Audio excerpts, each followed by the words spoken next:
वडोदरा में लगातार बीते 2 दिनों से मूसलाधार बारिश बरस रही है, जिसे लेकर वडोदरा महानगर पालिका प्रशासन इस वक्त अलर्ट मोड पर है।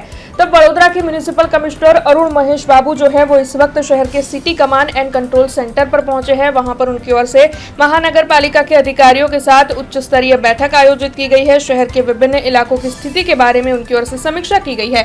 तो वहीं बैठक के दौरान शहर की सड़कों पर पानी भर जाने के मुद्दे समेत बारिश की वजह से जो समस्याएं खड़ी होती है, उस मुद्दे को लेकर म्युनिसिपल कमिश्नर अरुण महेश बाबू की ओर से अधिकारियों के सामने नाराजगी जताई गई है। विभिन्न इलाकों में पानी का तेजी से निकाल करवाने और राहत कामगिरी को और ज्यादा असरकारक बनाने के लिए उनकी ओर से जरूरी सूचनाएं भी दी गई है। तो वहीं आपको ये भी बता दें कि इस बैठक में स्टैच्यू ऑफ यूनिटी के सीईओ अमित अरोरा भी मौजूद रहे थे। वैसे फिलहाल तो म्युनिसिपल कमिश्नर अरुण महेश बाबू की ओर से ये बताया गया है कि शहर में तत्कालीन तौर पर खतरे की कोई भी स्थिति नहीं है, लेकिन बारिश की आशंका को ध्यान में रखते हुए 24 घंटे वडोदरा महानगर पालिका प्रशासन एलर्ट मोड पर रहेगा। બે જગ્યા ગઈકાલે રાતમાં જે પાણી વરસાદ થઈ છે, મોટાભાગમાં શહેરમાં પાણી ઉતરી ગયું છે।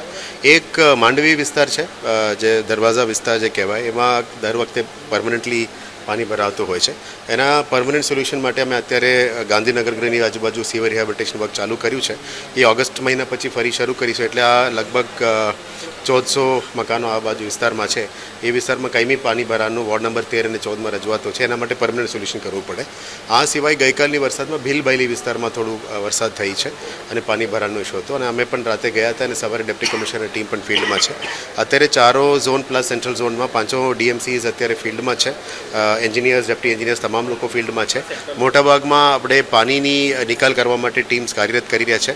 ઓક્સિલરી પમ્પિંગ સ્ટેશન્સથી જ ડ્રેનેજ લાઇન્સનું પણ અત્યારે કામગીરી ચાલુ છે। આપ જાણો છો કે આ વખતે સીવર રિહેબિલિટેશન વર્ક અમે કર્યા હતા, લગભગ 50 જગ્યામાં કામગીરી કરનારથી જ આ પાણી બધું નીકળ્યું છે। હવે 1-2 જગ્યા એવા છે કે જેમાં ભીલબાયલી વિસ્તારમાં હજી કામ નવું કામ કરવાની બાકી છે। એ પોસ્ટ મોન્સૂન્સ અમે કરીશું, ત્યાં પણ રોડ બનાવવાની અથવા સીવર વર્ક્સ પણ કરવાની બાકી છે, એ પણ કરીશું। પણ અત્યારે કેવું કંઈ ભયજનક સ્થિતિ નથી। ફક્ત ભીલબાયલી વિસ્તારમાં 14 લોકોને અમે એક શેલ્ટર હોમમાં શિફ્ટ કર્યા છે।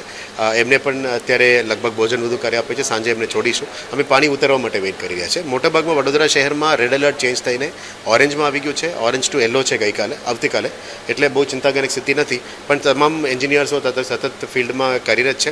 અમે આજવા રિઝર્વાયર, તમામ પ્રતાપપુરા રિઝર્વાયર અને બ્રિજેસની લેવલનું પણ મોનિટરિંગ કરી રહ્યા છે, અને ફિલ્ડમાં ટીમ एक्टिव છે।